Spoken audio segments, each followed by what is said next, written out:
Olá pessoal, tudo bem com vocês? Vamos chegando para a nossa aula, nossa terceira aula, né, do encontro ao encontro de si mesmo, no caso capítulo 2, encontro com a sombra.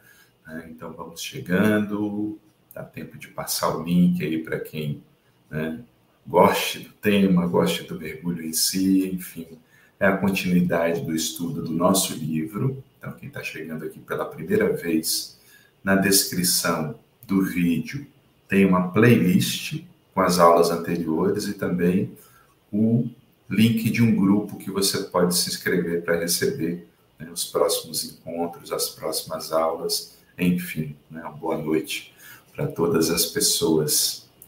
Falar de sombra é sempre desafiador. Tem uma obra que eu gosto muito, né, na verdade um clássico de Oscar Wilde, O Retrato de Dorian Gray, dentre outras obras, também O Médico e o Monstro, né, e essa obra, O Retrato de Dorian Gray, que retrata um pouco do que a gente vai falar essa noite. Dorian Gray é o personagem, né, da obra de Oscar Wilde, era um jovem belíssimo, e a ponto de todas as pessoas ficarem impressionadas com a beleza daquele jovem. E um pintor famoso faz um quadro retratando a beleza de Dorian, que ele acreditava ser o quadro mais perfeito do retrato da beleza de alguém. E o próprio Dorian fica impressionado com a imagem refletida, com sua imagem refletida no quadro, tal qual se fosse um Narciso.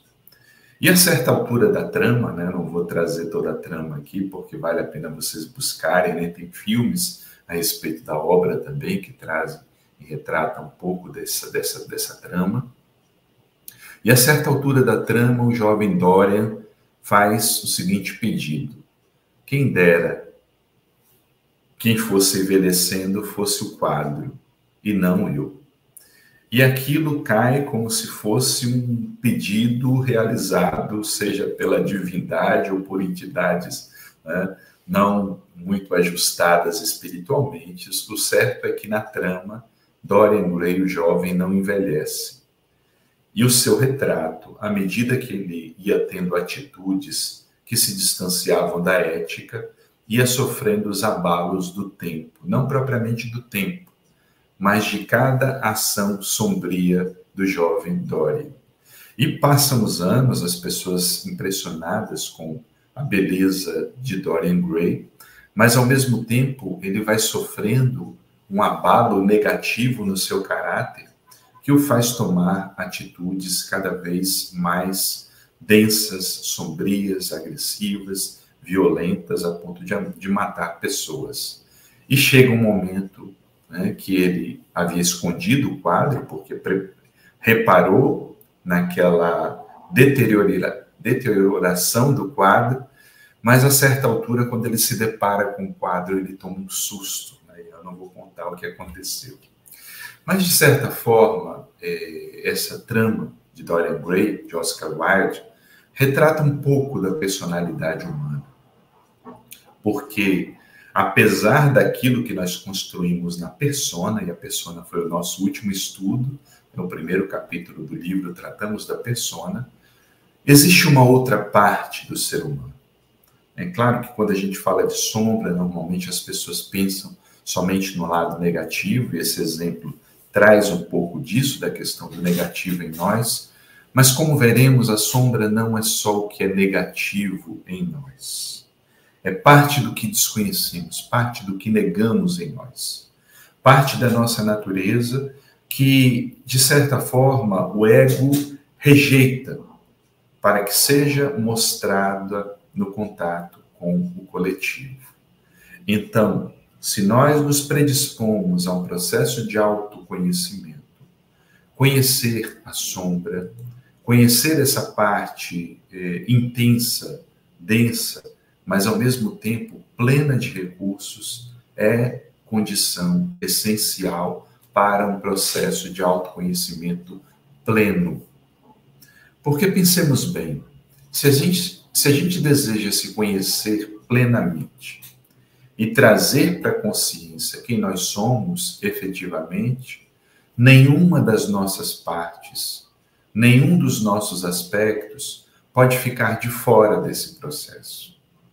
Então, se nenhuma parte, nenhum aspecto pode ficar de fora, a sombra também não pode ficar de fora. E no livro a gente trabalha um pouco, claro que é um resumo do que é a sombra. Jung dedica obras para entendimento da sombra, que é um arquétipo, um dos arquétipos, e sendo arquétipo, todo ser humano, né, que ainda não completou o seu processo de individuação, possui a sombra, porque não tornou consciente determinadas partes do seu ser.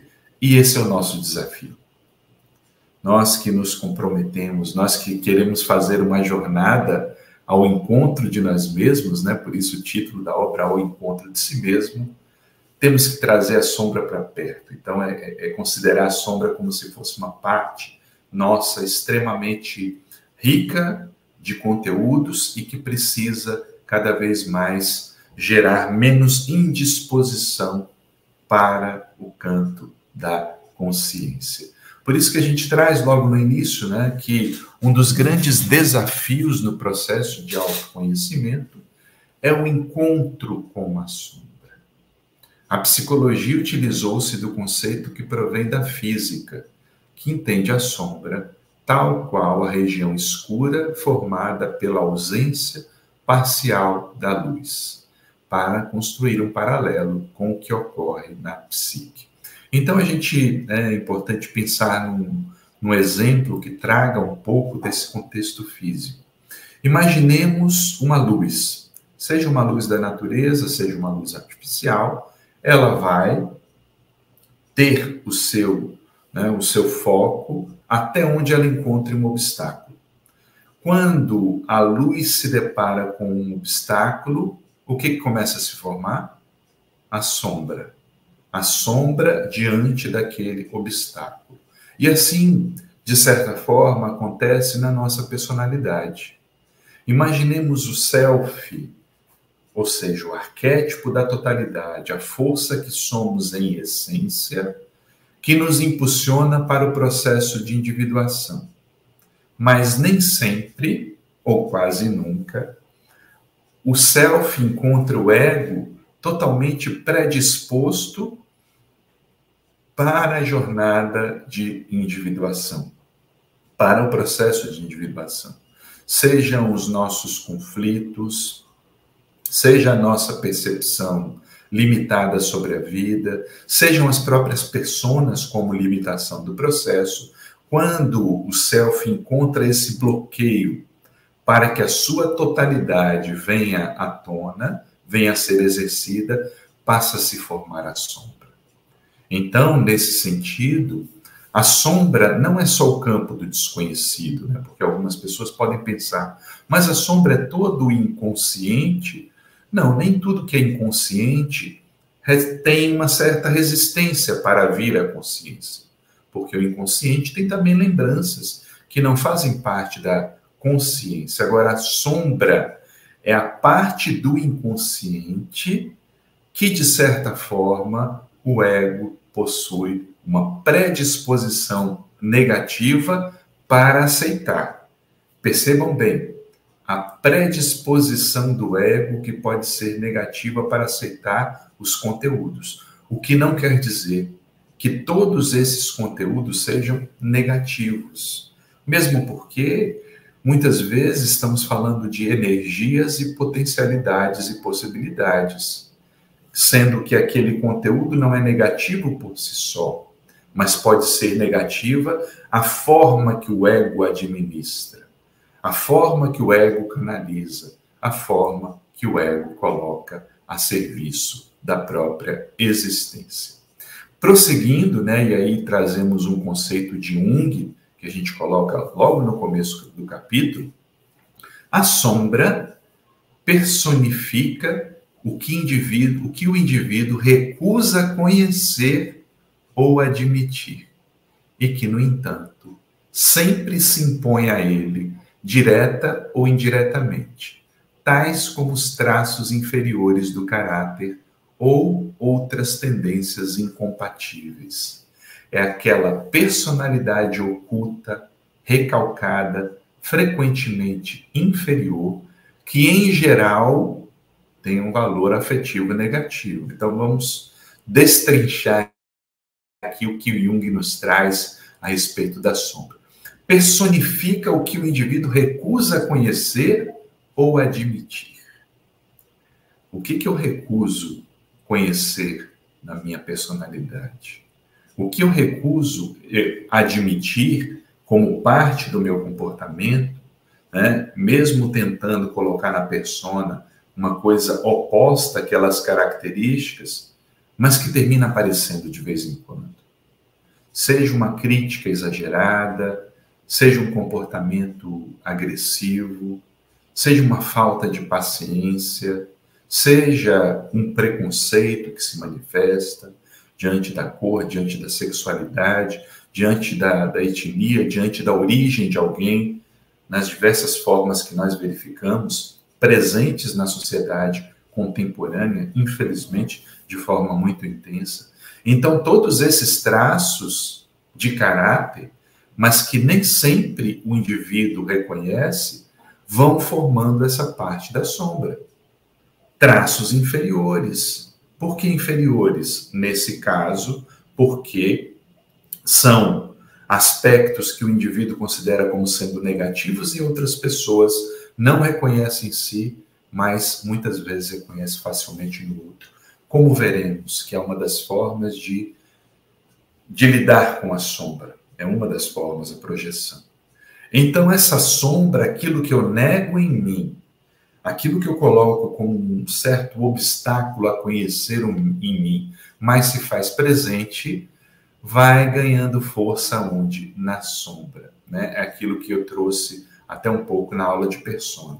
Uma pessoa pode enganar algumas outras durante algum tempo, mas não se pode enganar todas as pessoas todo o tempo. Por quê? Porque em determinado momento a máscara cai. Por isso que para conhecer a sombra, uma das formas de conhecer a sombra é a gente conhecer a persona que a gente usa. Se eu coloco uma persona de ser sempre uma pessoa, né, boazinha, aqui boazinha entre aspas, a pessoa que não é tão boazinha ou a pessoa que é má está onde? Na sombra. Eu posso até criar uma resistência para que esse lado não apareça, mas vai aparecer numa crítica, numa ironia, numa mudança de humor, numa raiva. Por quê? Porque aquela parte está presente em mim, mas eu tento ocultar das outras pessoas. Portanto, né, esse conceito de Jung, ele vai ampliando o que nós temos a conhecer sobre a sombra. Aquela parte que o indivíduo recusa conhecer ou admitir. Aquela personalidade oculta, recalcada, frequentemente inferior. Por quê? Tudo aquilo que eu nego pode não ter desenvolvimento. Por exemplo, se eu nego a minha raiva, não, eu não sinto raiva. Essa raiva vai deixar de existir? O que vocês acham? Certamente não vai deixar de existir. Por quê? Porque a raiva é uma emoção. Agora, se eu quero me mostrar uma pessoa sem raiva, ou essa raiva se volta contra mim, né? E aí nós vemos muitos casos de transtornos, de depressão, por conta dessa raiva que o indivíduo tenta engolir e não aceita manifestar, seja por uma questão de ordem de crença religiosa, de estrutura familiar, de educação equivocada que ele recebeu. E se essa emoção é recalcada, ela vai se transformando num sentimento que não foi trabalhado, e aí vira uma bomba prestes a explodir, que pode tanto implodir, no caso dos transtornos graves, quanto levar ao deslocamento. Eu vou levar aquilo para uma outra parte da minha vida. E aí nós vemos, por exemplo, indivíduos que se mostram pacifistas, pacificadores, e de repente se associam a ideologias destrutivas, né, a crenças em né, em regimes ditatoriais, em armas, enfim, né, esse tipo de série de coisas que nós vemos acontecer na coletividade, ficamos espantados. Como pode aquela pessoa que se diz, né, religiosa, crente, pacifista, dentre outros exemplos, né, apoiar tamanho absurdo? E muitas vezes é a própria sombra, aquilo que o indivíduo não reconhece em si, ele vai fazer manifestar em alguma parte da sua vida como um processo de sombra. Ana Paula pergunta aqui: a raiva que o indivíduo oculta pode ser um sentimento oculto ou negado?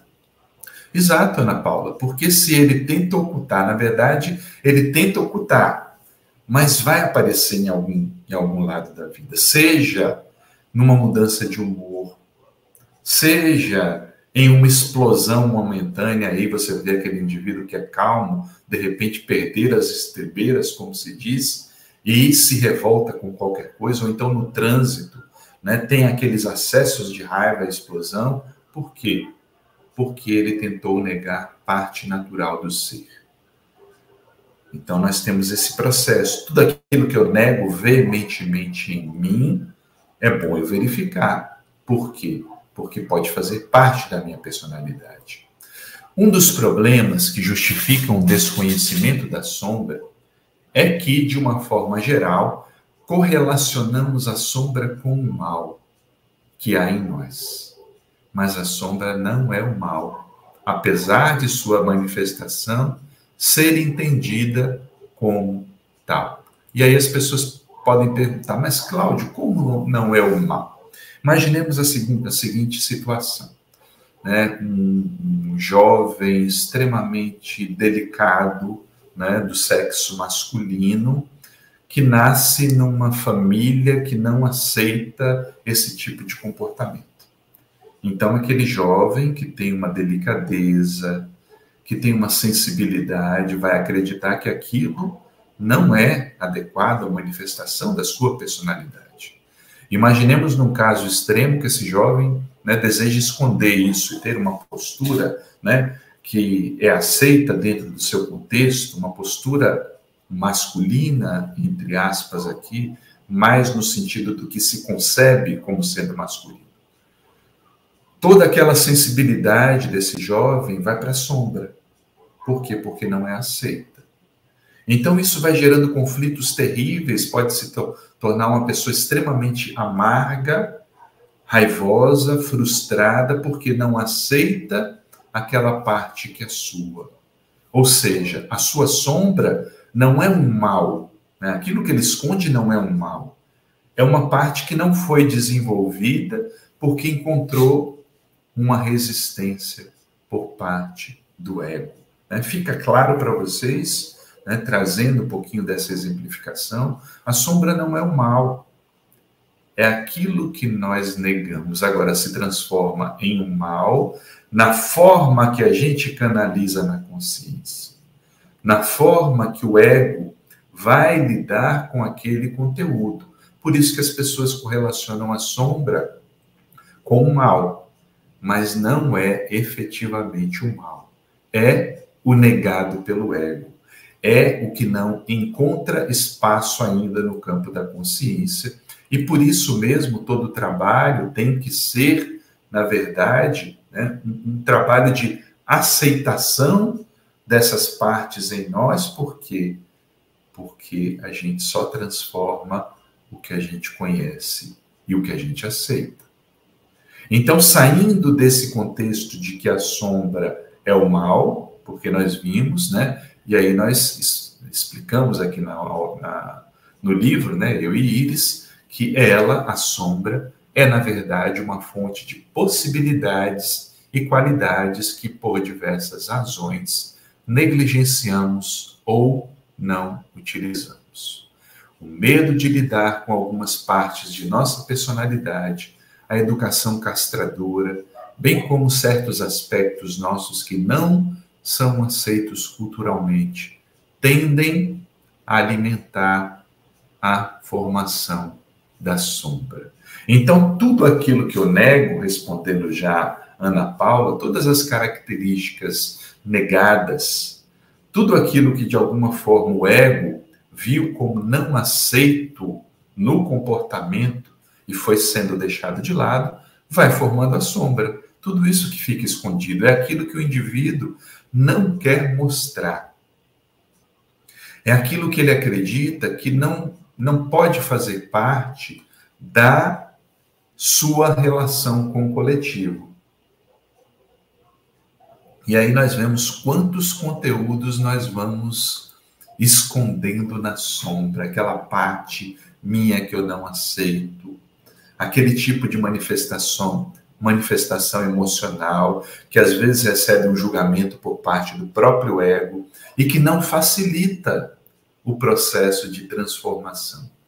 E aí, como se forma essa sombra? Claro que da mesma forma como vamos escolhendo, né, e a persona vai sendo formada a partir daquilo que é aceito no coletivo, nesse mesmo momento começa a se formar também a sombra. É como se nós separássemos, olha, ok, né, meu pai, a pessoa que me cria, me aceita, se eu mostrar certo tipo de comportamento. Isso pode ser aceito. Mas ao mesmo tempo que um comportamento é aceito, outros comportamentos podem ter porta fechada para participação no campo da consciência. E aí nós vamos vendo como se vai formando a sombra, né? Que é algo totalmente complexo. Claro, nós estamos aqui resumindo um pouco desse arquétipo, né, que merece um mergulho. Além desse livro que nós escrevemos, né, Ao Encontro de Si Mesmo, tem também, quem tiver o livro Em Busca da Iluminação Interior, que escrevemos Iris, eu e Joana de Ângeles, né, dividindo os capítulos. Lá também tem um capítulo Reflexões sobre a Sombra, que tem um aprofundamento sobre esse arquétipo tão importante. Por quê? Porque as pessoas têm dificuldade de reconhecer essas partes negadas. Nós temos dificuldade, né? Vou me colocar, porque, né, é um desafio para todas as pessoas isso. Reconhecer sua sombra, reconhecer que nós podemos e muitas vezes somos também mesquinhos, nós somos avarentos às vezes, né? O egoísmo pode tomar conta de nós, enfim, toda série de questões que muitas vezes julgamos nas outras pessoas, muitas vezes tem potencialidade em nós. Não é que sejamos iguais às outras pessoas, mas que muitas vezes esses conteúdos também fazem parte. Por isso, né, que nós devemos estudar, podemos estudar, né, esse processo da sombra, ao mesmo tempo fazer uma reflexão. Ana Cláudia, né, fala dos livros aqui. Na verdade, Ana Cláudia tem o primeiro, Refletindo a Alma, né? Depois tem Os Espelhos da Alma, e o terceiro livro é Em Busca da Iluminação Interior. Em Busca da Iluminação Interior, né? É o penúltimo livro que nós escrevemos que traz esse capítulo sobre a sombra. Mas quais serão as consequências, né, do desconhecimento da sombra? Aqui eu vou listar também resumidamente, é um resumo baseado nas obras de James Hollis, que faz um estudo profundo da sombra. Primeiro, quando ela permanece inconsciente, ela faz escolhas por nós. E aí alguém pode perguntar, mas Cláudio, como é que a sombra vai fazer escolha por nós? Como é que a sombra vai fazer escolha por nós? Primeiro, né, temos que pensar que se a sombra é formada a partir daquilo que eu não aceito, toda a minha possibilidade de escolhas vai estar limitada por essa concepção. Eu não vou aceitar um caminho imposto por aquelas peculiaridades que eu julgo como sendo inferiores da alma. Né? Imaginemos alguém com talento, né, artístico, mas que recebe rejeição por conta disso. Né? Recebe uma família, por exemplo, que não leva a sério um filho ou uma filha que queira seguir o caminho da música, por exemplo. Então, isso pode ficar tão forte naquela pessoa, né, que a sombra vai fazer escolhas. Eu não vou escolher esse caminho, eu vou escolher um outro. mas que, se não tiver uma conexão com a minha alma, vai criar, de certa forma, uma parte de tensão, né? E isso vai se manifestar em algum sintoma, né? A gente volta para aquilo que Jung traz. Ninguém se livra impunemente, né, de uma máscara colocada que não esteja em sintonia com a identidade do indivíduo. Em algum momento a alma vai reclamar. Então a sombra vai seguir fazendo escolhas por nós. Aquilo que não queremos, mas ao mesmo tempo, o tempo todo a alma está clamando para que a gente aceite na consciência. Uma das formas mais comuns de lidar com a sombra é a chamada projeção, ou seja, projetamos fora, nos outros, todas as características negativas que encontramos. Eu não aceito aquela característica em mim. Mas se uma outra pessoa manifesta aquilo, seja minimamente, aí eu vou criticar, eu vou apontar o dedo, eu vou ficar incomodado com aquela manifestação da pessoa. Por quê? Porque eu não reconheço aquela parte em mim, ou eu não desenvolvi aquela parte em mim. Então, a projeção é uma das formas mais comuns de lidar com a sombra. Aquilo que eu não reconheço em mim, eu vou reconhecer facilmente nas outras pessoas. Por isso, muito cuidado com aquilo que você critica veementemente, com aquilo que você se incomoda veementemente. Por quê? Porque pode apontar, e normalmente aponta, para características suas não reconhecidas. Cláudio, quer dizer que eu sou igual a outra pessoa? Não, não se trata disso. Mas se trata de algum conteúdo, né, que pode ter sido tocado pelo incômodo.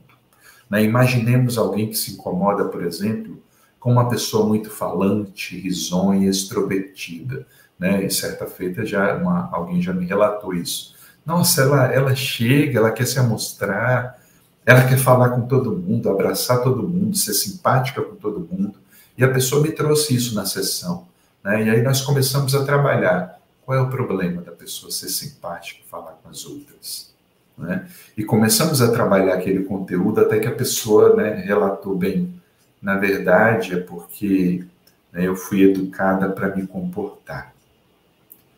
E a educação que ela recebeu, na verdade, era uma castração enorme, né, de ter que se manter em determinado padrão, né, de não abrir margem para as pessoas comentarem sobre ela, e ela levou aquilo tão a sério que foi tolhendo o seu comportamento natural de conversar, de rir, de ser espontânea, de falar algo, né, de uma forma muito natural, porque foi tolhendo comportamento a partir daquilo que ela recebia na família. Então, uma pessoa extrovertida ao excesso a incomodava. Por quê?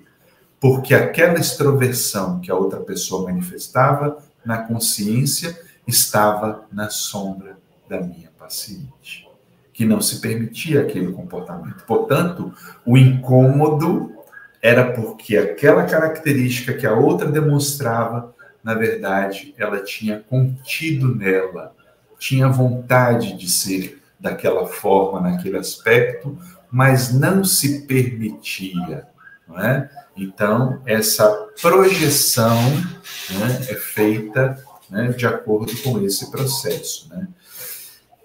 Rosa, tem algumas diferenças. Na verdade, eu vou falar, quando eu tiver aula de mecanismos de defesa do ego, é uma das aulas, eu vou entrar. Tá bom, Rosa? Segura um pouquinho, me lembra lá na aula de mecanismos de defesa do ego, vou fazer a diferenciação dessa terminologia, tá certo? Então, a projeção, tudo que a gente reconhece no outro. E aí também, nesse ponto, não são somente características negativas. Às vezes eu posso reconhecer na outra pessoa um talento e aquilo tocar minha alma de forma tão profunda. Por quê? Porque aquela coisa também existe em mim.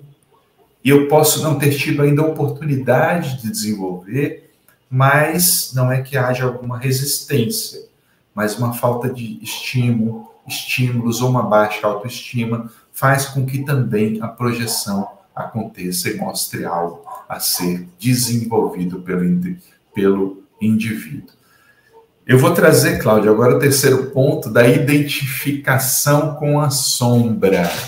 Nós nos identificamos com a sombra. E aí, né, eu falei Cláudia, não, é Rosa. Desculpa, Rosa. Nós nos identificamos com a sombra. O que é se identificar com a sombra? Aquele aspecto que eu nego, na verdade, passa a fazer parte do meu comportamento sem que eu nem me dê conta, né? E eu acredito que sou daquela forma quando, na verdade, fui tomado por um conteúdo que invadiu o campo da consciência. E aquelas pessoas que não têm uma capacidade de fazer nenhuma crítica sobre o seu comportamento, acreditam que ser agressivo é ser espontâneo. Não, eu sou uma pessoa espontânea, eu sou uma pessoa sincera, quando, na verdade, é uma pessoa, muitas vezes, brutal no comportamento, que agride, que violenta, que não respeita o outro. E se acredita sincera. E se acredita ser aquela que pode levar as verdades aos outros. Então, é um ponto extremamente perigoso, porque quando nos identificamos com a sombra, é que o ego perdeu a capacidade de fazer uma autocrítica.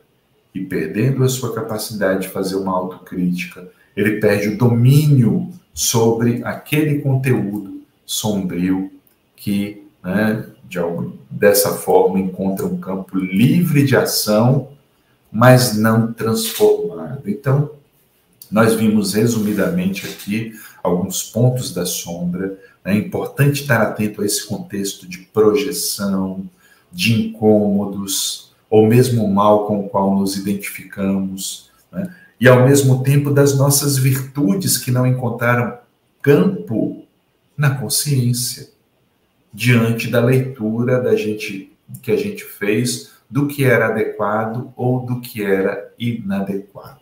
Mas aí, diante disso, pode vir a pergunta: como lidar com a sombra? Como é que a gente vai fazer para que todo esse conteúdo oculto, reprimido, que foram criados obstáculos, possa, aos poucos, começar a participar da nossa vida consciente? Porque se pensamos no processo de individuação, do indivíduo se tornar pleno, nós temos que aceitar todas as nossas partes e aspectos para poder desenvolvê-los, para poder aprimorá-los, para poder transformá-los. Aí vem, né, esse questionamento importante de como lidar com a nossa sombra. Um dos pontos: ficar atento às projeções, aos aspectos que julgamos negativos e positivos, especialmente quando as atitudes e comportamentos dos outros nos chamem a atenção ou incomodem com maior frequência. Então, a gente já pode começar a fazer um exercício aqui. Pensem em alguém ou algo que os incomoda profundamente. Pensem em alguém ou algo que os incomoda profundamente. Se é uma pessoa, que tipo de atitude dessa pessoa incomoda? Claro, essa atitude pode incomodar outras pessoas também, mas o seu incômodo é peculiar. Se o incômodo é nosso, ele tem alguma característica. Que ponto é esse? Você já teve algum comportamento parecido com esse? É possível transformar esse comportamento em algo positivo? E aí nós começamos a trabalhar. Eu saio da pessoa para me voltar para o sentimento que eu estou. O sentimento que eu tenho perante aquela atitude. E a partir disso eu posso começar a fazer um exercício. Bem, né? Se é uma pessoa impositiva, né? Se é uma pessoa rígida, inflexível, eu posso me perguntar: será que se incomodar com essa pessoa não é porque eu tenho dificuldade de dar limites, de às vezes ser enérgico ou de me impor? Será que isso também não tem que ser desenvolvido para mim? Porque ser enérgico, colocar limites, não significa ser violento, agressivo. Porque às vezes precisamos de energia, né, na voz, nas nossas colocações, na forma de delimitar. Então, é esse processo de ficar atento às nossas projeções. E aí a Cláudia bota um ponto importante aqui. É necessário tomar um café com a sombra todos os dias, não é? Uma boa conversa com a sombra. Pois é, minha amiga Cláudia, é preciso tomar um café com a sombra. Coloca uma cadeira do lado e diz, vamos sentar para conversar. Né? Tem um curta, né, da Pixar, se não me engano, Night and Day, né, Noite e Dia, que mostra um pouquinho desse processo, né? Onde no final o dia e a noite se encontram e se abraçam. E o nosso processo, de certa forma, tem que ser esse. Se a gente se compromete com a verdadeira transformação, aceitar que determinados comportamentos nossos, né, são inadequados, são, né, desrespeitosos, que a gente ultrapassa também os limites. E reconhecer isso não é demérito, pelo contrário, mostra a nossa humanidade a possibilidade de trabalhar esses conteúdos. Rever a nossa história, avaliar as nossas escolhas, buscando perceber quais as crenças que influenciaram e nos conduziram a elas.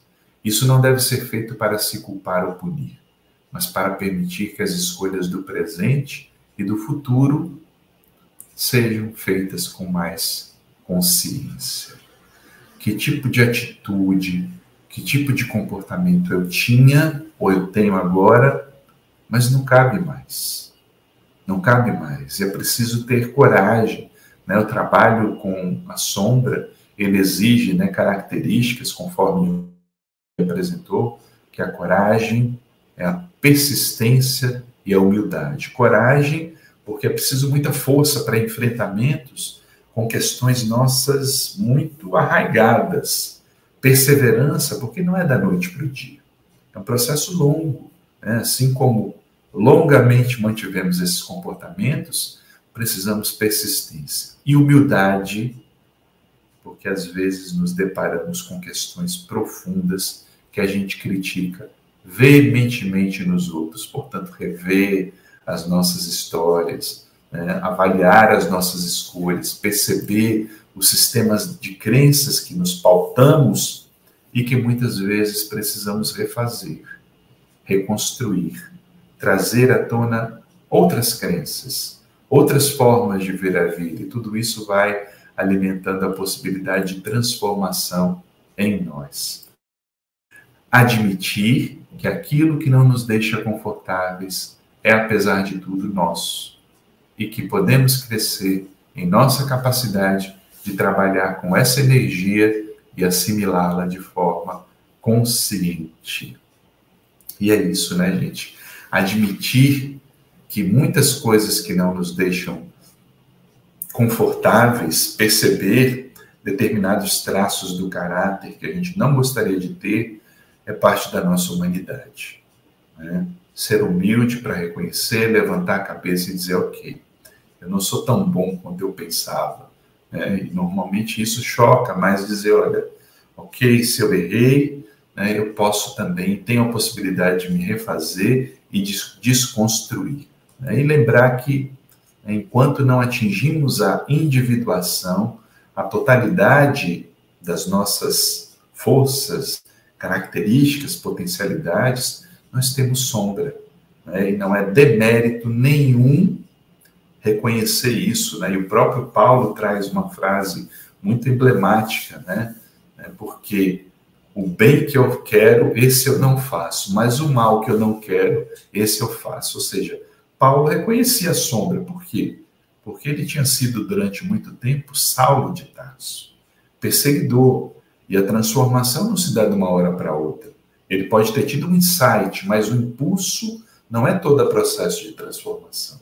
A história de Paulo é muito simbólica para isso. Paulo, segundo as narrativas, passa anos no deserto, né? E às vezes precisamos ir ao nosso deserto para reconhecer, para refazer a persona.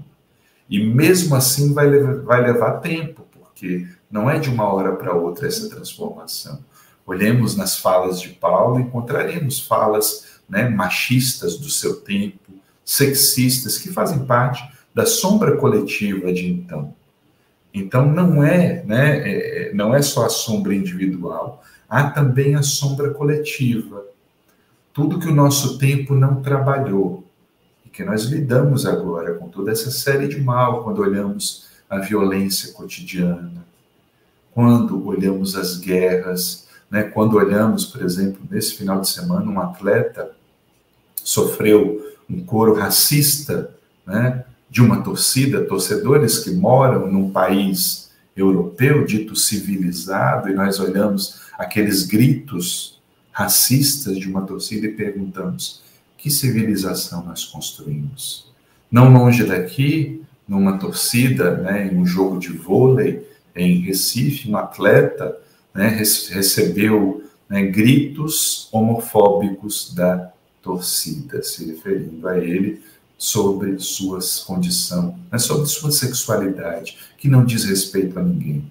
Então nós vemos essa sombra densa na coletividade, porque nós, enquanto indivíduos, não nos predispomos ainda a trabalhar todo esse processo de olhar para nós e nos transformar.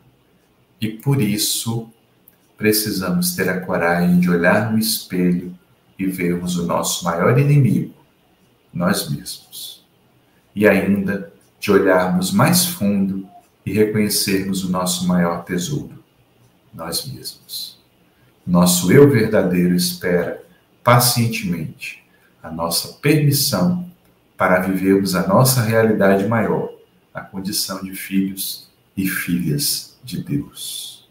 Enquanto houver sombra em nossa realidade, existe uma parte a ser aceita, transformada, né, para que finalmente, né, Dorian Gray possa se libertar do seu quadro e dizer: olha, né, não preciso deixar que somente o quadro envelheça. Pelo contrário, o quadro pode ficar como um reflexo, um retrato desse tempo, mas que eu traga na expressão do ser que eu sou todas as características que foram construídas, e aquilo que eu considerar negativo, que eu transforme, que eu acolha, que eu aceite e que eu coloque no processo de conscientização para que a sombra se transforme em luz, para que tire essa luz debaixo do alqueire e coloque no ponto mais alto, né, como o Mestre Jesus muito bem colocou, já se mostrando um amplo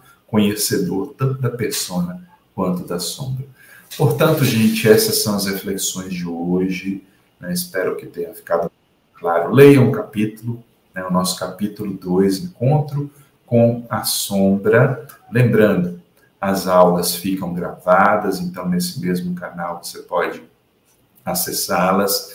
No link da descrição tem um grupo lá, se você quiser receber os links futuros, acesse lá o grupo, né, entra lá, que sempre que tiver uma aula nova, eu coloco aqui, né, coloco lá o link para vocês. E daqui 15 dias, né, sem ser a próxima segunda, a outra, nós nos encontramos para estudar o nosso capítulo 3, tá certo, gente? Grande abraço, fiquem bem, fiquem com saúde. Paz a todos.